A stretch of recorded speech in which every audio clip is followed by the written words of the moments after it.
The family room at Mom's house was packed. She'd called an emergency meeting, Sunday afternoon, everyone required to attend. My brother Jason sat on the couch like a king holding court, his wife Rebecca beside him, both glowing with barely contained excitement. I leaned against the doorframe, coffee in hand, waiting. "Thank you all for coming," Mom began, standing by the fireplace. "Jason has wonderful news to share." Jason stood, pulling out his phone to show photos. "As you know, Rebecca and I have been looking for a beach property for years. Somewhere the kids could make memories, where we could host family gatherings." Aunts and uncles nodded approvingly. My cousin Sarah was already leaning in to see the photos. "Well, we found the perfect place," Jason continued, swiping through images.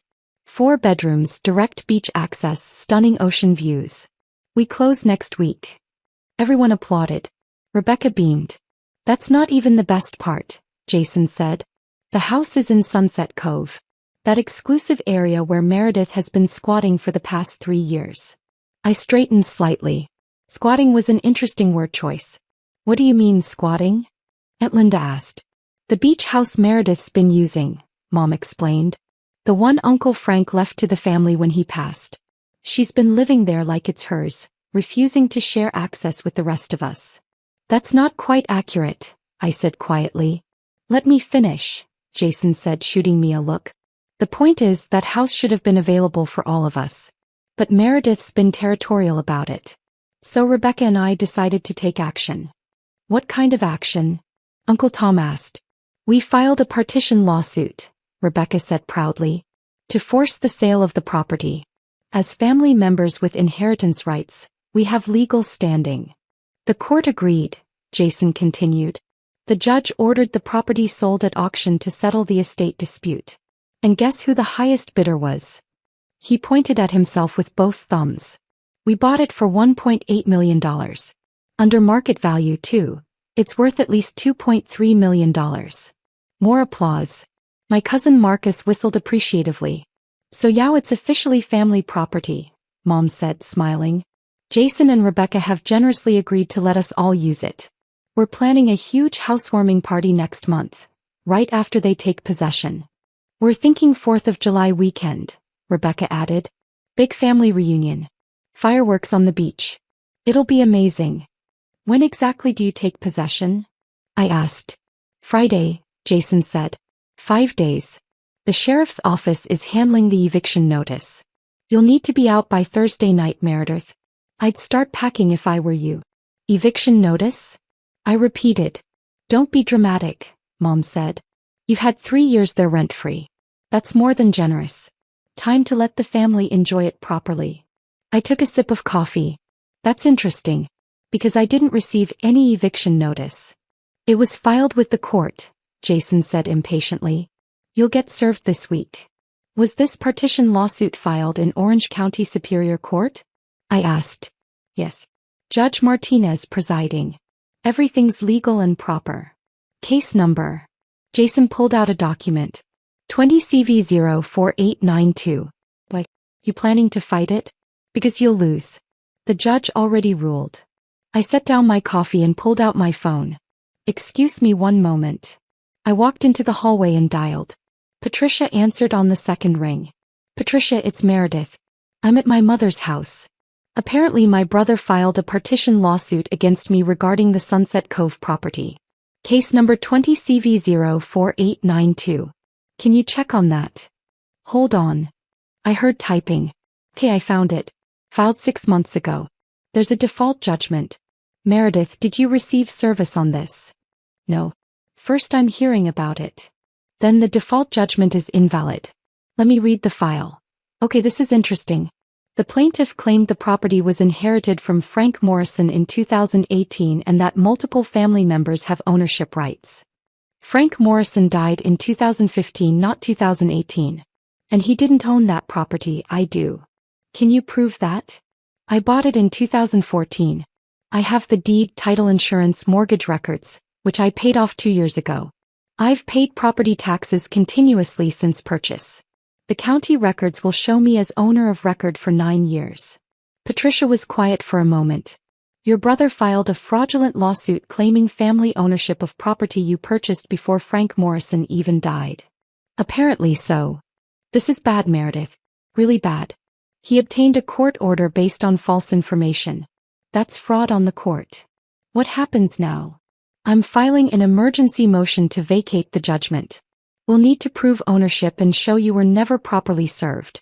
Can you get to my office in an hour? Yes. Bring every document related to that property. Every single one.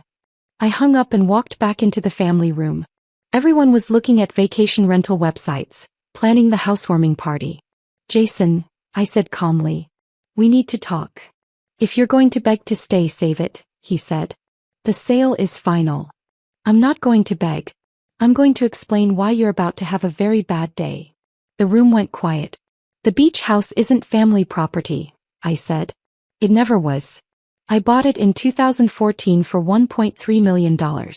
Uncle Frank died in 2015, a year after I purchased it. He never owned that property. I do. Jason laughed. That's absurd. You were 26 in 2014. You couldn't afford $1 million beach house. I was 26 with a master's degree in software engineering and a job at a tech startup that went public, I said. My stock options vested that year. I made $2.1 million. I bought the beach house, paid cash, and never told the family because I knew exactly what would happen. You're lying, Rebecca said flatly. I'm not. The deed is recorded with Orange County. Meredith Chin, sole owner, recorded August 2014. I can pull it up right now. Mom shook her head. Frank left you that house in his will. Frank left me $50,000 in his will. Not a house. I used it to furnish the house I'd already owned for a year. I pulled up the county assessor's website on my phone, typed in the address and held it up. Owner of record, Meredith Chin. Purchase date, August 15, 2014. Purchase price, $1,300,000. Current assessed value, $2,400,000. Uncle Tom grabbed my phone, staring at the screen. Jesus Christ. So when you filed a partition lawsuit, I continued, looking at Jason, claiming the property was inherited family property, you committed fraud. When you told the court that multiple family members had ownership rights, that was perjury. When you obtained a court order to sell my property, that was fraud on the court. The color drained from Jason's face. You never received an eviction notice from the sheriff, I said. Because the sheriff can't evict an owner from their own property. You received a sale notice because you purchased something at auction. But the auction itself was based on a fraudulent court order. I paid $1.8 million, Jason said, his voice rising. I have a cashier's check. The sale is final. The sale is invalid if it was based on fraud. You'll get your money back, but you don't own the house. Rebecca stood up. This is insane. The judge ruled. The judge ruled based on false information Jason provided. Also, did you ever serve me with notice of the lawsuit? Jason and Rebecca exchanged glances. I'll take that as a no, I said. So not only did you lie about ownership, you never properly served me with notice. The default judgment is invalid on multiple grounds. My phone rang. Fisha. Meredith, I've reviewed everything. I'm filing the emergency motion now, but there's something you should know. The auction purchaser could face criminal charges for knowingly buying fraudulently obtained property. Even if they didn't know it was fraudulent? If they filed the fraudulent lawsuit themselves? Absolutely. Wire fraud, fraud on the court, possibly theft by deception. And if they try to take possession knowing the ownership is disputed, that's criminal trespass. My brother is the purchaser. Patricia swore softly. Then he's looking at serious charges. The DA's office will be very interested in this. What about the money he paid? He'll get it back through the court, but that doesn't erase the criminal exposure. Meredith, this is worse than I thought. Your brother committed multiple felonies. I'm putting you on speaker, I said. My family should hear this. I tapped the button. Patricia's voice filled the room. To everyone listening, filing a partition lawsuit for property you don't have rights to is fraud. Providing false information to a court is perjury. Obtaining a court order through deception is fraud on the court. Attempting to take possession of someone else's property is theft and trespass. These are serious criminal offenses with prison time attached. We didn't know, Rebecca said desperately. We thought it was family property. Did you verify ownership before filing? Patricia asked. Silence. Did you do any title search? Did you check county records? Did you confirm that Frank Morrison ever owned the property? Our attorney said. Jason started. Your attorney filed based on information you provided. If you lied to your attorney, that's on you. Patricia's tone was sharp. I'm filing an emergency motion to vacate the judgment within the hour. I'm also notifying the DA's office of potential fraud. Meredith, I need you here now. On my way. I ended the call. The family room was silent except for Mom's quiet crying. This is your fault, Jason said, pointing at me. You hid the fact that you owned the house.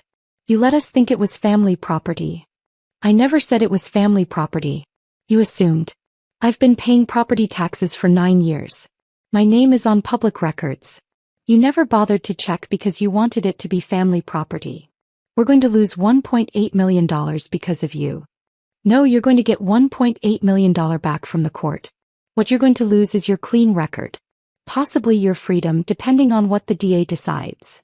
Aunt Linda found her voice. Meredith, surely you don't want your brother arrested? Over a misunderstanding. This wasn't a misunderstanding. Jason filed a lawsuit claiming ownership of my property. He lied to a judge. He obtained a fraudulent court order. He tried to have me evicted from my own house. And you all sat here planning a party to celebrate stealing my home. Family doesn't press charges against family, Mom sobbed. Family doesn't steal houses from family, I shot back. But here we are. I grabbed my purse.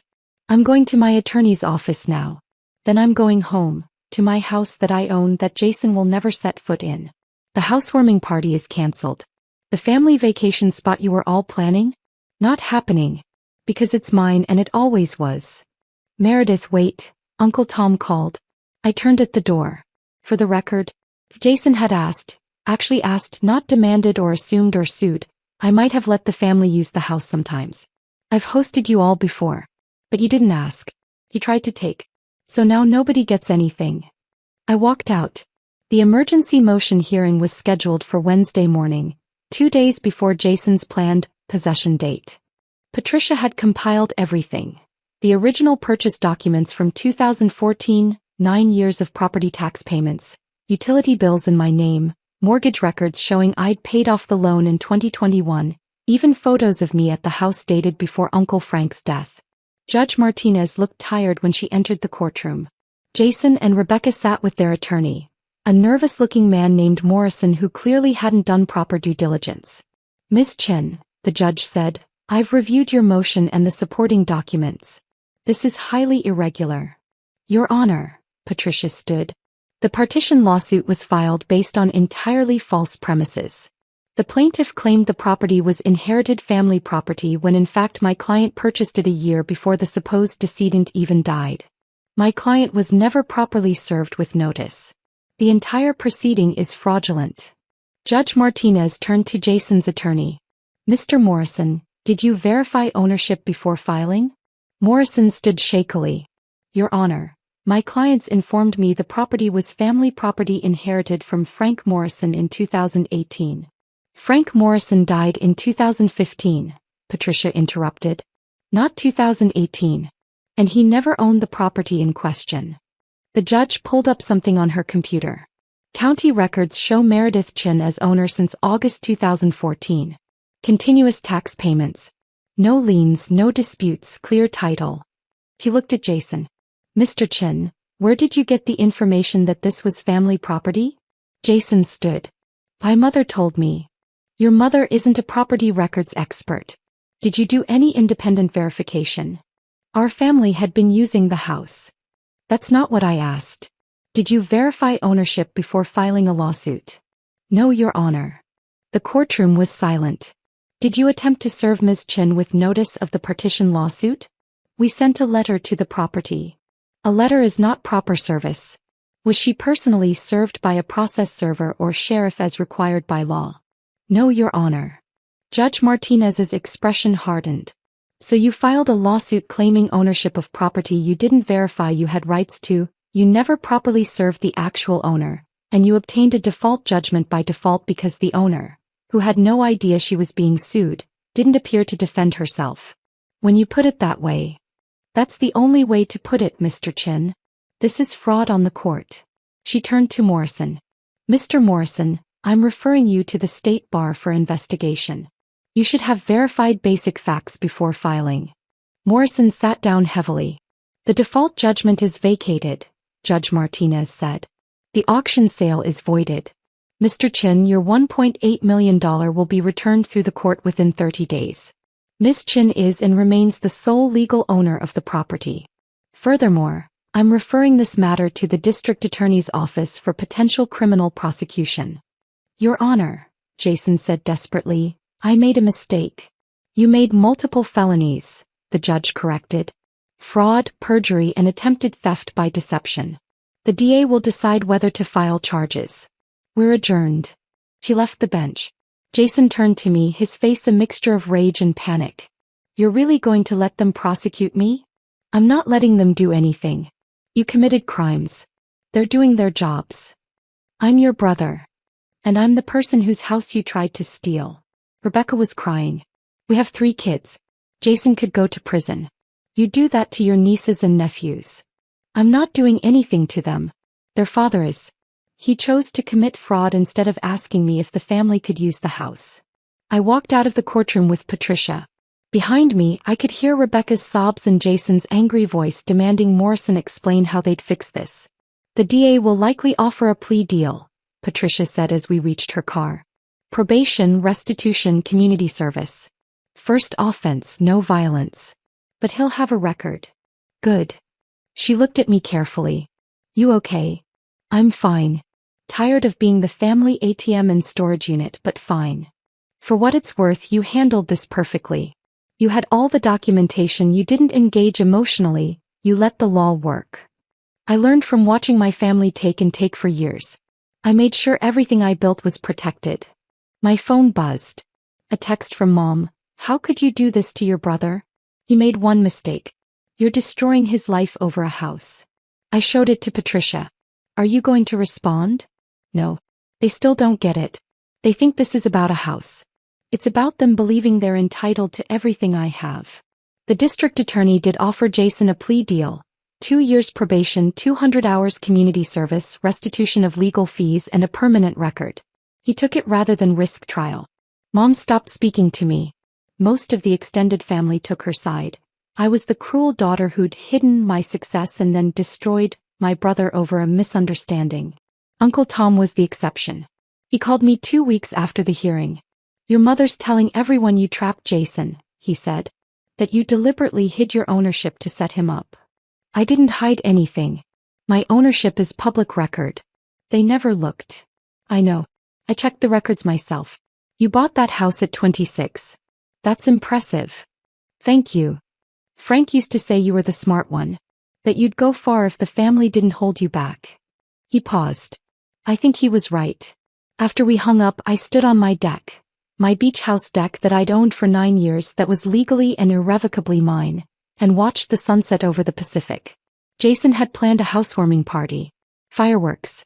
A family reunion to celebrate his new beach house. Instead, he had a criminal record and probation. And I had my house, my peace, and the satisfaction of knowing that every safeguard I'd built into my life had worked exactly as designed. The judge had called. The sheriff's cars had pulled up, but not for me. The court order I'd reviewed wasn't an eviction notice. It was justice. And sometimes that's all the family reunion you need.